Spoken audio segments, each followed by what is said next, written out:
Sebelumnya, jangan lupa subscribe channel ini ya sobat, dan nyalakan tombol loncengnya. Halo Sobat Bull Eyes. Sobat, Oktober 1947, sebuah pesawat melaju sedikit di atas kecepatan Mach 1 atau lebih dari 1100 km per jam. Pilotnya bernama Chuck Yeager, kemudian dinobatkan menjadi manusia pertama yang menembus kecepatan suara.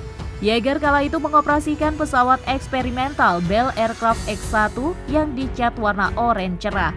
Pesawat berbentuk mirip peluru itu dibawanya mengudara selama sekitar 14 menit. Yeager sendiri menyebut pesawatnya sebagai Glamorous Glennis sesuai nama istri pertamanya kala itu. Untuk bisa mengudara, Bell Aircraft X-1 dibawa oleh bomber B-29 di atas gurun Mojave, California. Setelah sampai di ketinggian, barulah Yeager menyalakan mesin roket berbahan bakar oksigen cair. Pesawat langsung naik ketinggian 43.000 kaki dan kisah selanjutnya menjadi sejarah. Hebatnya lagi, Yeager menorehkan sejarah itu dalam kondisi cedera. Menurut sumber World History Online, lelaki kelahiran West Virginia 13 Februari 1923 itu mengalami patah tulang di bagian tulang rusuknya saat berkuat. Namun dengan cerdik, Yeager menyembunyikan rasa sakitnya. Konon, ia membawa gagang sapu ke dalam kokpit untuk menahan agar tidak menjerit kesakitan. Setelah mendarat, New York Times menyebutnya sebagai pilot penantang maut. Berkat prestasinya itu, Yeager dianugerahi trofi Collier and Mackay pada tahun 1948. Penghargaan lainnya adalah medali A Purple Heart, Distinguished Flying Cross, dan Presidential Medal of Freedom.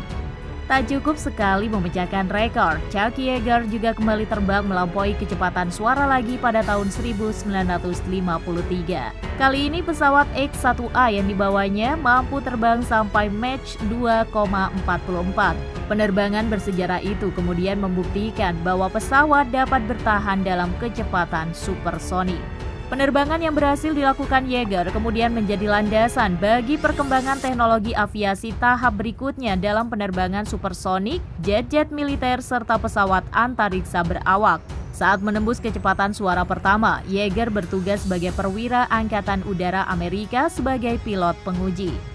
Riwayat Yeager ini sebenarnya cukup unik, mengingat awalnya dia tidak lolos seleksi Angkatan Udara Amerika karena faktor usia dan tingkat pendidikannya. Akan tetapi, Perang Dunia Kedua mengubah peruntungannya. Yeager diketahui memiliki penglihatan lebih baik yang membuatnya bisa menembak rusa dari jarak 500 meter.